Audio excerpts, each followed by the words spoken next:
أعوذ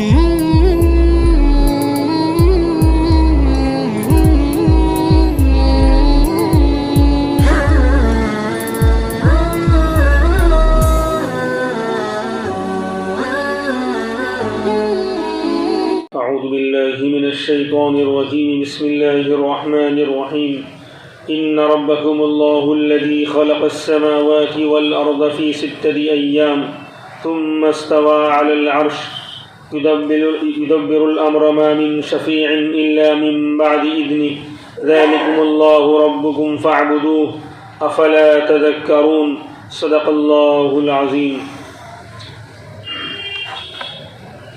سورہ یونس کی یہ تیسری آیت ہے۔ اللہ تبارک و تعالیٰ نے اس میں بھی اپنی قدرت کی نشانیاں بیان فرمائیں۔ اس سے پہلے گزشتہ ہفتے یہ مضمون آیا تھا کہ ان لوگوں کو یعنی کفار کو یہ تعجب ہوتا تھا کہ نبی انسانوں میں سے آئے ہیں، ہمارے جیسے ہیں، یہ بھی گھومتے ہیں، چلتے ہیں، کھاتے ہیں اور پیتے ہیں، بازاروں میں چلتے ہیں، تو کوئی اور مخلوق میں سے نبی آنا چاہیے تھا۔ تو نبی کا انسانوں میں سے آنا یہ ان کو تعجب خیز معلوم ہوتا تھا کہ اللہ نے انسان کو نبی بنا کر کیوں بھیجا۔ تو اسی کے مطابق اللہ کی قدرت کی نشانی اللہ بیان کر کے ان کے تعجب کو بھی ختم فرمانا چاہتے ہیں کہ اللہ کا نبی کو انسانوں میں سے بھیجنا تم کو تعجب میں ڈالتا ہے، تم کو اس بات سے تعجب ہوتا ہے کہ انسان کو نبی بنا کر اور پیغمبر بنا کر کیسے بھیج دیا، یہ اللہ کی قدرت اور طاقت ایسے کیسے کام کر رہی ہے۔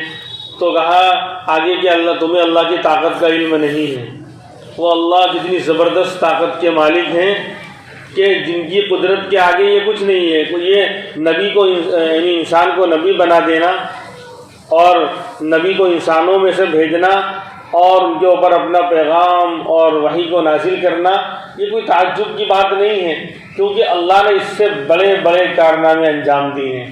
اللہ کی قدرت نے اس سے بڑے بڑے کام دنیا میں ظاہر کیے ہیں، بڑی بڑی مخلوق کو اللہ نے پیدا کیا ہے۔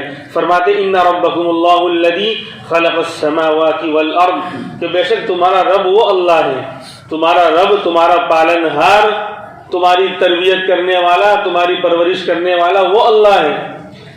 الذی خلق السماوات والارض، جس نے آسمانوں اور زمینوں کو پیدا کیا، فی 6 ایام، 6 دن میں، صرف 6 دن میں۔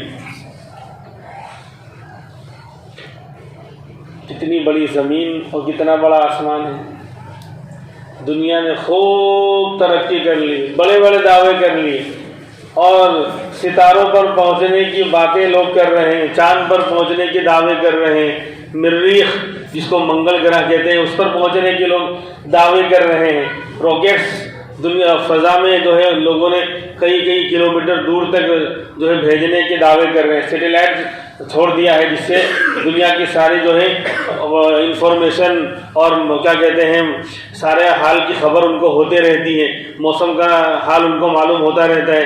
یعنی دنیا بھر کی ترقی کے دعوے لوگ کر لیے ہیں، لیکن پہلا آسمان کہاں سے شروع ہوتا ہے اور پہلا آسمان کہاں پر ختم ہوتا ہے، دنیا کا کوئی مائی کا لال آج تک نہیں پہنچ سکا، نہ کسی نے کوئی بتایا کسی نے۔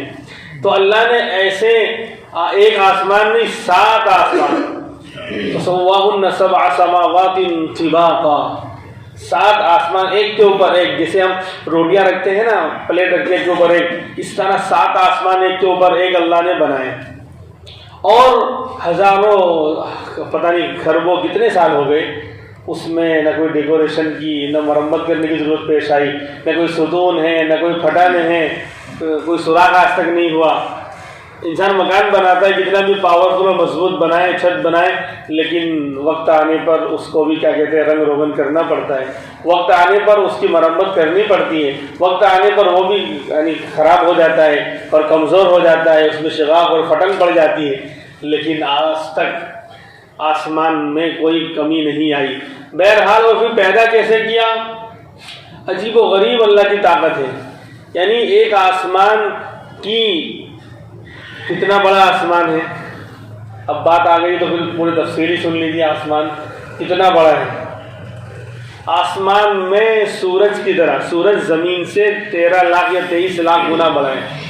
ہماری جو زمین ہے جس کا کوئی چکر شاید ہی کسی نے لگایا ہوگا آج تک، اس سے 13 لاکھ گنا بڑا سورج ہے، وہ آسمان میں ہی ہے، اور اس سورج کی طرح اس سے بھی اربوں خربوں گنا بڑے اور لا تعداد ستارے، ایک دو نہیں ان گنت ستارے ہیں۔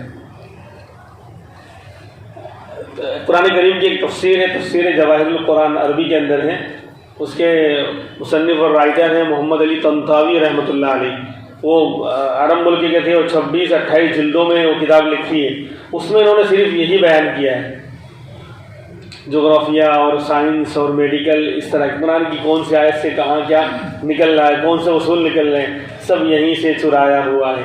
مسئلہ یہ ہے کہ ہمیں اپنے گھر کا ہی پتہ نہیں ہے، جو ہمارے دینی مسائل، دینی علوم ہیں، فقہ، مسئلے مسائل اور جو دوسرے علوم، انہی کا ہمیں پتہ نہیں ہے، تو ہمیں دنیا کے علوم کا کہاں سے پتہ ہوگا، سب یہیں سے چرایا گیا ہے۔ خیر، تو اس میں انہوں نے جو ہے ایک نقشہ کھینچا ہے، آج سے تقریباً سمجھو کہ 40 سال پہلے، 50 سال پہلے تک جو دنیا کے اندر جو نئے نئے آلات اور دوربین اور کیا کہتے ہیں اس طرح کے یعنی آسمانی دنیا کو جانچنے اور پرکھنے کے جو آلات پیدا کیے گئے تھے، اس سے جو آسمانی دنیا کا جو جائزہ لیا گیا، جہاں تک انسان پہنچا ہے دوربین کے ذریعے، اس کو انہوں نے وہاں پر لکھا ہے، اس کی ایک جو ہے انہوں نے ایک رپورٹ، اس تفسیر قرآن کریم کی اسی یعنی پہلے بارے میں جہاں آسمان کا تذکرہ آیا ہے، اس کی تفسیر میں انہوں نے لکھا ہے کہ اندازہ لگاؤ، انہوں نے لکھا ہے کہ سب سے تیز چلنے والی دنیا میں روشنی ہوتی ہے، نور، بجلی، اور اس کے ایک سیکنڈ میں بجلی 186,000 مائل کا سفر کرتی ہے۔ 186 صرف نہیں، 186,000 یعنی 1,86,000 مائل، کلومیٹر بھی نہیں بول رہا ہوں، مائل جو ہوتا ہے کلومیٹر سے 1.5 گنا ہوتا ہے، 1.5 کلومیٹر کے برابر ایک مائل ہوتا ہے آس پاس، تو اس 1,86,000 مائل کا سفر ایک سیکنڈ میں روشنی کرتی ہے۔ اب سورج جو یعنی زمین سے سب سے قریب ہے سیارہ، اس کی روشنی کو زمین پر پہنچنے میں 8 منٹ 18 سیکنڈ لگتے ہیں، اس کی روشنی کو زمین پر پہنچنے میں 8 منٹ 18 سیکنڈ لگتے ہیں، اور ایک سیکنڈ میں کتنا چلتی ہے روشنی؟ 1,86,000 مائل، یعنی 2.5 لاکھ کلومیٹر سے کے تقریباً آس پاس ایک سیکنڈ میں چلتی ہے روشنی۔ تو 1 منٹ 60 سیکنڈ کا ہوگا، تو 60 سیکنڈ میں کتنا ہو گیا؟ 60 سے اس کو تقسیم کر دو، وہ ضرب دے دو، پھر 8 منٹ کے اندر کتنے سیکنڈ ہو گئے؟ تو 8 منٹ 18 سیکنڈ کا ٹوٹل لگاؤ، اربوں کلومیٹر ہو گئے، یعنی کروڑوں کلومیٹر ہو گئے، لاکھوں نہیں بلکہ کروڑوں ہو گئے۔ تو سورج کی روشنی کو زمین پر پہنچنے میں 8 منٹ 18 سیکنڈ لگتے ہیں، اور ایک سیکنڈ میں 1,86,000 مائل کا سفر روشنی کرتی ہے۔ ایک سیکنڈ بول رہا ہوں، 1 منٹ نہیں بول رہا ہوں، 1 گھنٹہ نہیں بول رہا ہوں۔ یہ تو سورج کی روشنی کا حال ہے۔ اس کے بعد لکھا ہے کہ سورج کے بعد جو سب سے قریب ترین ستارہ ہے، سیارہ جو زمین سے، اس کی روشنی کو زمین پر پہنچنے میں 3 سال لگے۔ کوئی دنیا کا مائی کا لال کتنا بھی بڑا کمپیوٹر بنا ہی نہیں سکتا اس کو ناپنے کے لیے۔ سورج کے بعد جو سب سے قریب ترین سیارہ ہے، اس کی روشنی کو زمین پر پہنچنے میں 3 سال لگے، اور ایک سیکنڈ میں 1,86,000 مائل کا سفر۔ تو ایک دن میں کتنا، ایک مہینے میں کتنا، ایک سال میں کتنا ہو؟ 3 سال۔ اس کے بعد لکھا ہے، سب کے نام لکھے ہیں انہوں نے، جو مشہور سیارے ہیں سب کے نام عربی میں لکھے ہیں وہاں پر۔ ایک سیارہ ہے، اس کے بعد اس کی روشنی کو زمین پر پہنچنے میں 9 سال لگے۔ پھر ایک سیارہ ہے، اس کا بھی نام لکھا ہوا ہے، وہاں پر اس کی روشنی کو زمین پر پہنچنے میں 30 سال لگے۔ ایک سیارہ ہے، اس کی روشنی کو زمین پر پہنچنے میں 50 سال لگے۔ پھر اس کے بعد انہوں نے بھی ہاتھ اوپر کر دیا اور پھر یہ لکھ دیا کہ یہ تو اس دنیا آسمان کی اس دنیا کا حال ہے جہاں تک انسان کی دوربین اور مشین کام کر رہی تھی۔ بولے اس کے علاوہ بھی اربوں خربوں سیارے، ان گنت سیارے ایسے ہیں جو آسمانوں میں ہیں اور سورج سے کئی لاکھوں گنا بڑے ہیں، اور یہ بھی لکھا آخر میں کہ بعض سیارے ایسے اتنا دور ہیں زمین سے کہ آج تک شاید ان کی روشنی زمین تک پہنچی ہی نہیں ہے، چل رہی ہے ایک سیکنڈ میں 1,86,000 مائل۔ یہ ایک آسمان کا حال ہے، یہ ایک آسمان کا حال ہے۔ اس طرح کے 7 آسمان اللہ نے بنائے ہیں، اس طرح کے 7 آسمان اللہ نے بنائے۔ ایک آسمان میں اتنے بڑے بڑے سیارے، ساری دنیا کے کمپیوٹر مل کر بھی فیل ہو جائیں گے ان کو شمار کرنے میں، ان کی روشنی اور دوری کو تو کون یعنی کور کر سکتا ہے اور اپنے اندر لے سکتا ہے، صرف گننا مشکل ہے کتنے سیارے ہیں، ان گنت۔ اسی لیے قرآن کریم کی جو پہلی آیت ہے نا، ہم جو پڑھتے ہیں سورہ فاتحہ میں، الحمدللہ رب العالمین، تمام تعریف اس اللہ کے لیے ہے جو سارے عالموں، سارے جہاں کا پالنہار ہے۔ تو عالم ایک دو نہیں، ہم سمجھتے ہیں عالم دنیا اور عالم آخرت، اور کوئی بولے گا بیچ میں عالم قبر، بس عالم بھی ان گنت ہے، عالم بھی ایک عالم ہی دنیا ہے۔ اس طرح کے پتہ نہیں کتنے عالم ہیں، اللہ ہی کو معلوم، اللہ ہی کو معلوم۔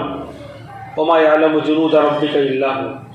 خیر، میں بہت زیادہ تفصیل میں جانا نہیں چاہتا ہوں، ورنہ اسی ٹکڑے پر ہم رک جائیں گے اور آگے بات نہیں بڑھ پائے گی۔ تو تمہارا رب وہ اللہ ہے، تمہارا کھلانے پلانے والا، پالنے والا، تربیت کرنے والا وہ اللہ ہے جس نے آسمانوں زمینوں کو پیدا کیا۔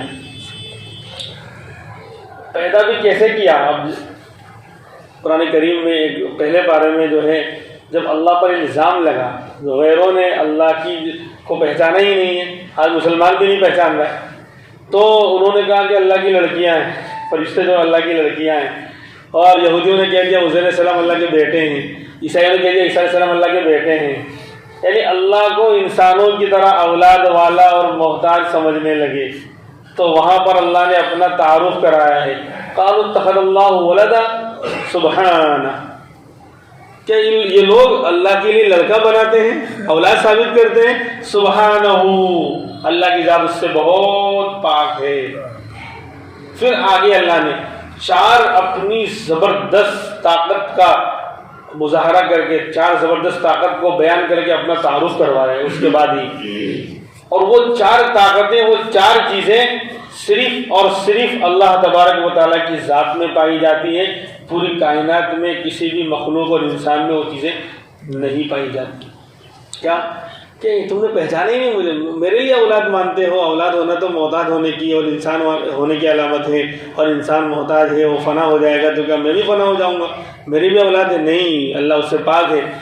بلکہ بل لہ ما فی السماوات و ما فی الارض، بلکہ اللہ کی ملکیت میں ہے وہ تمام چیزیں جو آسمانوں میں ہیں اور جو زمینوں میں ہیں، یعنی اس کی وہ کتنا بڑا مالک، اس کی ملکیت کی چیزیں دیکھو۔ ابھی میں صرف آسمانی دنیا کا ہلکا سا میں نے ایک جھلک آپ کو دکھلائیے، ہم تو سرسری جو آسمان ہے زمین میں، آسمان اندر غور کرو کیا ہے، اربوں خربوں سیارے، اور یعنی ابھی آپ اندازہ کر سکتے ہیں کہ بہت سے اربوں خربوں سیاروں میں ہزاروں ایسے ہوں گے جن کی روشنی آج تک یہاں پہنچی نہیں ہے، جو 1 سیکنڈ میں اتنا یعنی 2.5 لاکھ کلومیٹر کا سفر طے کرتے آ رہی ہے۔ خیر، تو اللہ نے کہا کہ آسمانوں میں جو کچھ ہے، زمینوں میں جو کچھ ہے، سب اللہ کی ملکیت میں ہے۔ کوئی اللہ کے والا ایسی ذات جو اتنی بڑی چیزوں کا، بڑی بڑی مخلوق کا، یعنی وہ سورج، چاند، سیارے، ہم جب تک پڑھتے تھے اسکول میں تب تک 9 سیاروں کا ہی پتہ تھا، جغرافیہ کے اندر جو ہے نظام شمسی کے سیارے، اور گجراتی میں کہتے تھے سوریہ منڈلنا گرہو، تو وہ 9 تھے۔ پھر بعد میں پتہ چلا کہ وہ آخر میں ہمارا پلوٹو تھا، نیپچون کے بعد پلوٹو آ رہا تھا، یہ 9واں سیارہ۔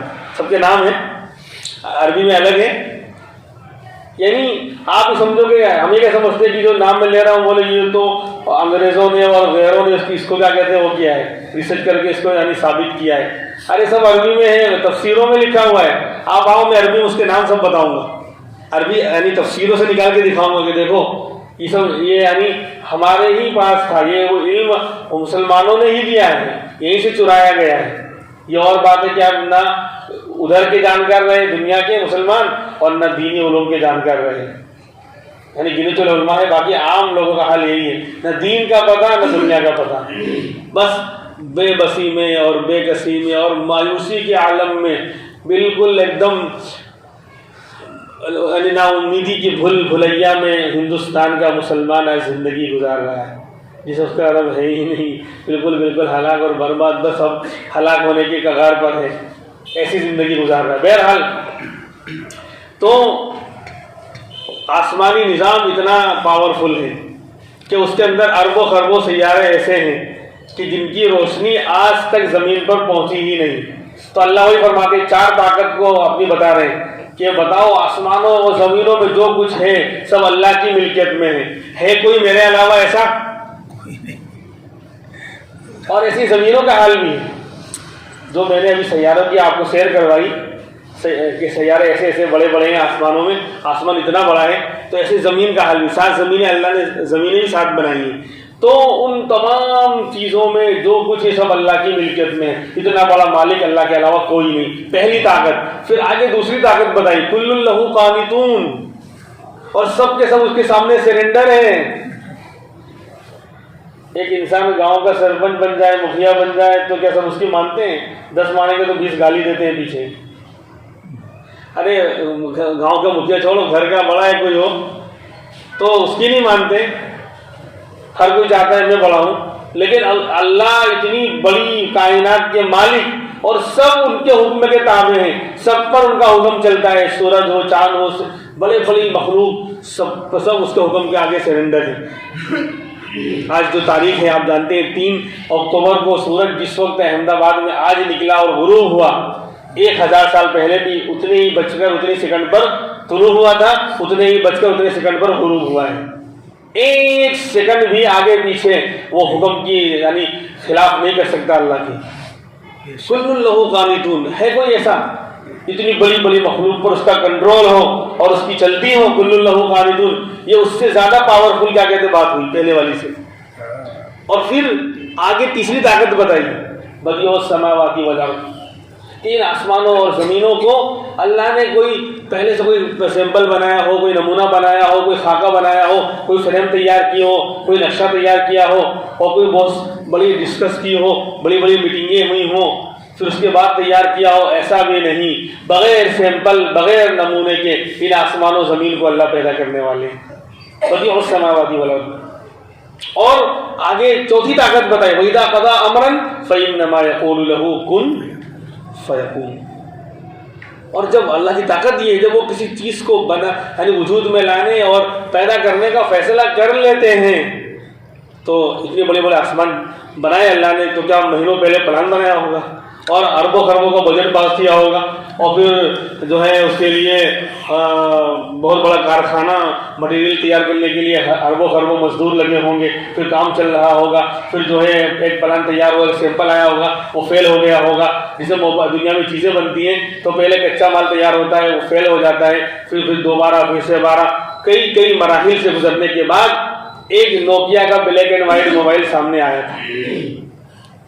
ایک نوکیا کا بلیک اینڈ وائٹ موبائل سامنے آیا، کئی پاپڑ بیلنے کے بعد، کئی مراحل سے گزرنے کے بعد، کئی مرتبہ پلان فیل ہونے کے بعد، کئی اربوں خربوں روپے اور لاگت آنے کے بعد، خرچ کرنے کے بعد، تو کیا ان آسمانوں زمینوں کو ساری مخلوق کو پیدا کرنے میں کیا وہی لمبا چوڑا پلان بنایا اللہ نے، وہ لمبا چوڑا خرچہ کیا اور مہینوں اور سالوں تک کام ہوتا رہا اور فارمولے تیار ہوتے رہے اور کچا مال تیار ہوتا رہا اور اربوں خربوں انسان کام کرتے رہے، کوئی تھا ہی نہیں، کچھ تھا ہی نہیں پہلے۔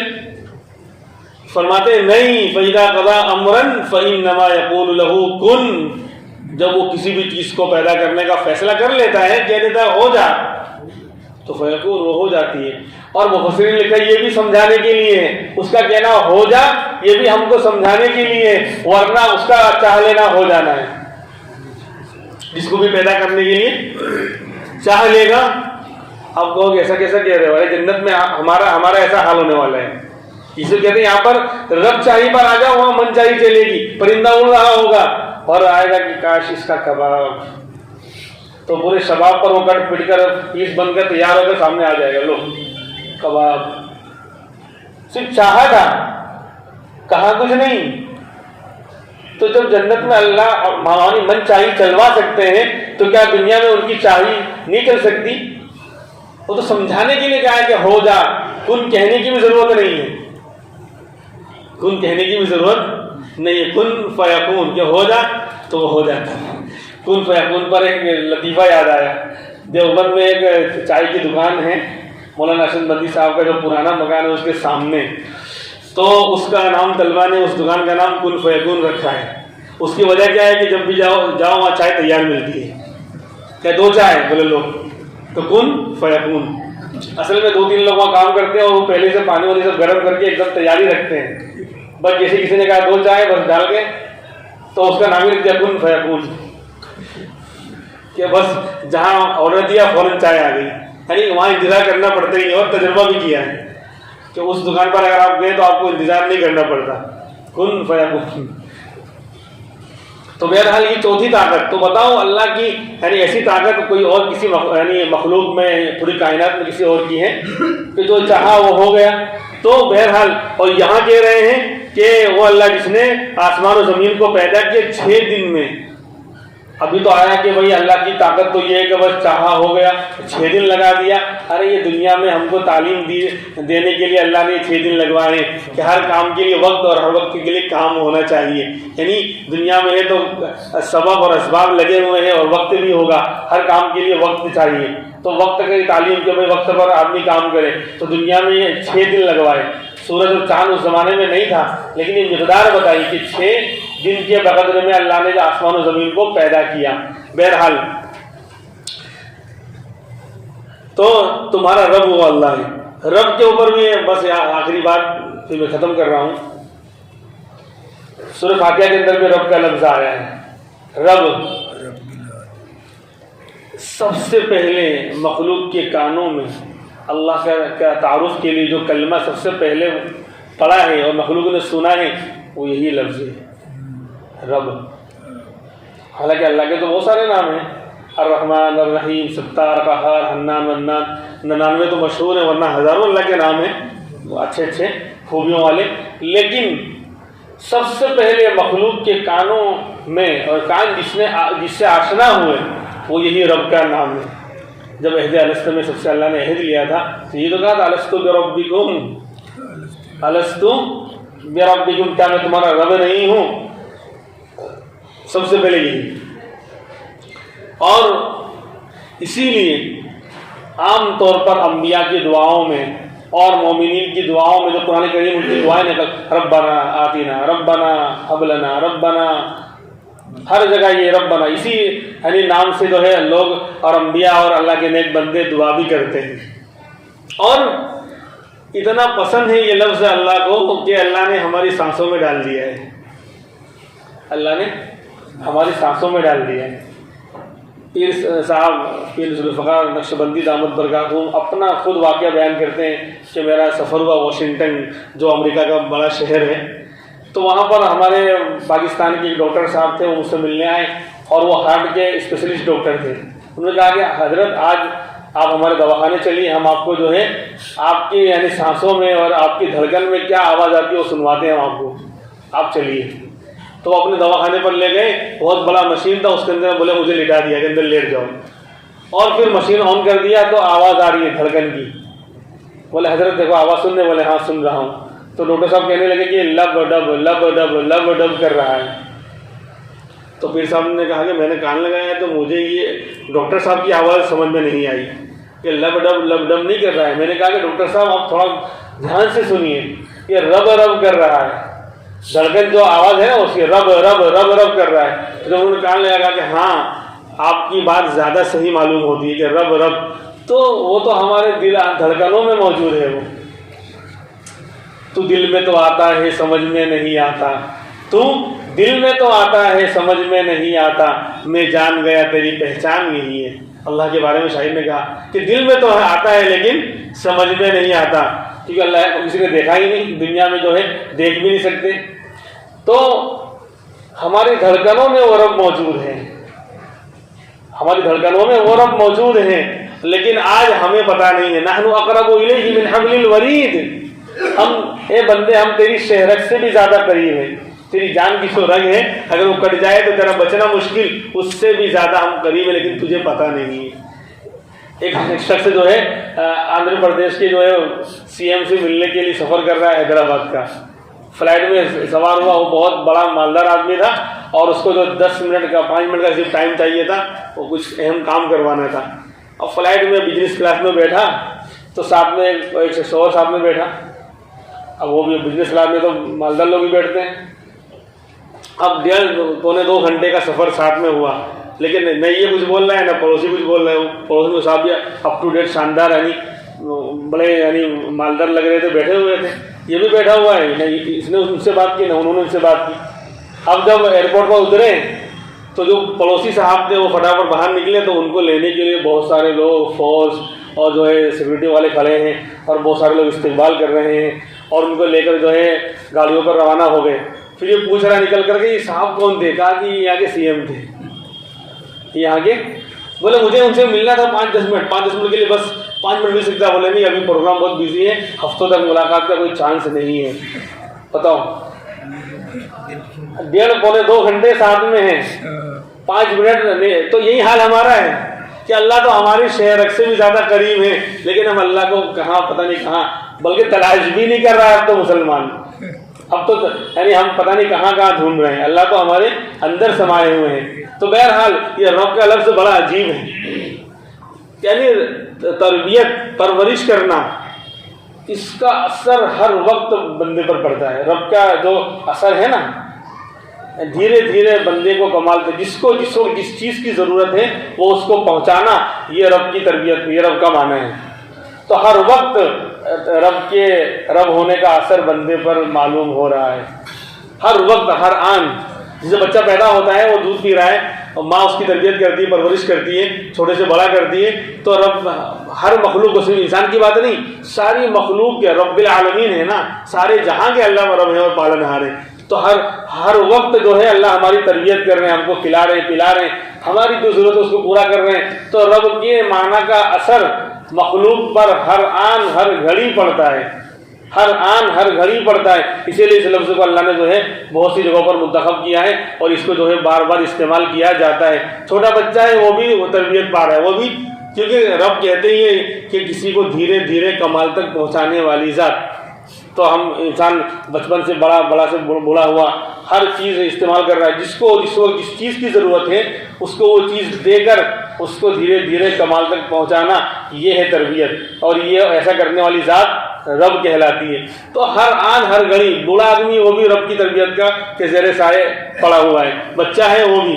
اور عجیب حال ہے، چھوٹا بچہ دودھ پیتا ہے، اس کے اندر اب لوگ ریسرچ کر رہے ہیں، پہلے کہتے تھے کہ نہیں ماں کا دودھ مت دینا، اب جو ہے اب کہتے ہیں کہ سب سے پہلے ماں کا دودھ دیا جائے بچہ پیدا ہو تو۔ ارے وہ تو اسلام نے اور ہمارے یعنی اللہ نے پہلے سے اس کا انتظام کر دیا ہے کہ ابھی بچہ پیدا نہیں، اس سے پہلے ماں کی چھاتی میں دودھ آ جاتا ہے، اور جیسے جیسے بچہ بڑا ہوتا رہتا ہے دودھ میں چینجنگ آتی رہتی ہے، اس کے اندر جو وٹامنس اور کاربوہائیڈریٹ اور پروٹینس اور جو کچھ بھی ہیں سب اس کے اندر بڑھتے رہتے ہیں۔ 3 مہینے کا ہوا تو اس کے مطابق دودھ گاڑھا ہو جائے گا، پھر 6 مہینے کا ہوا تو اور اس کے اندر وہ ساری چیزیں اور زیادہ ہو جائیں گی، اور 1 سال کا ہو گیا تو اور زیادہ اس میں اضافہ ہو جائے گا۔ اب ڈاکٹر لوگ کہتے ہیں ریسرچ کر کے کہ جو وہ ماں جو جس کا بچہ 1-1.5 سال کا ہو چکا ہو وہ نئے بچے کو دودھ نہ پلائے، جو ابھی 1-2 مہینے کا ہے آج کل میں پیدا ہوا ہے اس کو 1-1.5 سال والی عورت دودھ نہ پلائے، کیونکہ اس کا دودھ 1 سال 1.5 سال والے بچے کے لیے ہے، اس کو سوٹ نہیں کرے گا، ہضم نہیں ہوگا۔ یہ ہے رب۔ خیر، اللہ تبارک و تعالیٰ آج کی تفسیر کا خلاصہ یہ کہ اللہ کی قدرت اور اللہ کی نشانی کو ہم دیکھیں کہ ہر آن ہر گھڑی اللہ ہماری تربیت کر رہے ہیں، اللہ ہماری پرورش کر رہے ہیں، اللہ ہمارے پالن ہار ہیں، لیکن آج ہم ان کو تلاش نہیں کر رہے ہیں۔ وہ ہماری رگوں میں ہیں، وہ ہماری سانسوں میں ہیں، سانس اس کے بغیر آتا ہی نہیں ہے، جاتا ہی نہیں ہے رب کا ذکر کیے بغیر۔ اس لیے جو ہے اس اللہ کو یاد کرنے کی ضرورت ہے۔ آج سب سے زیادہ ایمان کو مضبوط کرنے کی ضرورت ہے آج کے دور میں۔ مثبت یہی ہے. آج حالات خراب ہیں, ہمارے نوجوان بچے اور بچیاں ارتداد کا یعنی ذہنی ارتداد کا شکار تو ہو ہی گئے ہیں, عملی ارتداد کی دیر باقی ہے. اور بہت سے واقعات آپ دیکھ رہے ہیں اسکول کالجوں میں کہ وہ غیروں کے ساتھ چلے جا رہے ہیں. تو اس کی وجہ یہی ہے کہ جہاں منفی وہ اثرات کیوں آئے, جب مثبت چیز ہمارے اندر ہمارا ایمانی مضبوط نہیں رہا, اللہ پر یقینی نہیں رہا. اگر ہم ایمان مجمل ایمان مفصل پر جو ہم نے بچپن میں پڑھا تھا اس پر اگر ہم مضبوطی کے ساتھ اگر آج یقین کی دنیا میں اگر اس پر عمل پیرا ہوتے اور یقین کے ساتھ ہمارے بچوں کو ہم نے گھول کر پلایا ہوتا تو وہ کسی بھی دنیا کے فیلڈ میں جائیں گے, لیکن وہ اپنے ایمان کا سودا نہیں کریں گے. ان کو معلوم ہے ایمان کا بھاؤ, کہ ایمان کتنا قیمتی چیز ہے. تو اس لیے آج اللہ کو نہیں پہچاننے لوگ, آج اللہ سے مایوس ہو کر اور دور ہو کر زندگی گزار رہے ہیں. اسی لیے جو حالات کا شکار ہو رہے ہیں, اسی لیے جو ایمان کو یعنی کھو دے رہے ہیں, اتنی بڑی مایا اور سرمایہ کو جو ہے یوں ضائع کر دے رہے ہیں ہمارے بچے اور بچیاں نوجوان. اللہ جو ہے خیر کا معاملہ فرمائے. باقی باتیں انشاءاللہ یہیں سے ہوں گی. اور بھی اللہ کی قدرت کی نشانیاں ہیں, بڑی زبردست آیت ہے یہ. انشاءاللہ جو ہے باقی تفسیر آئندہ کل ہوگی. سبحان اللہ و بحمدہ, سبحانک اللہم و بحمدک, ونشہد ان لا الہ الا انت, ونستغفرک ونتوب الیک. سبحان ربک رب العزة عما یصفون, وسلام علی المرسلین, والحمد للہ رب العالمین.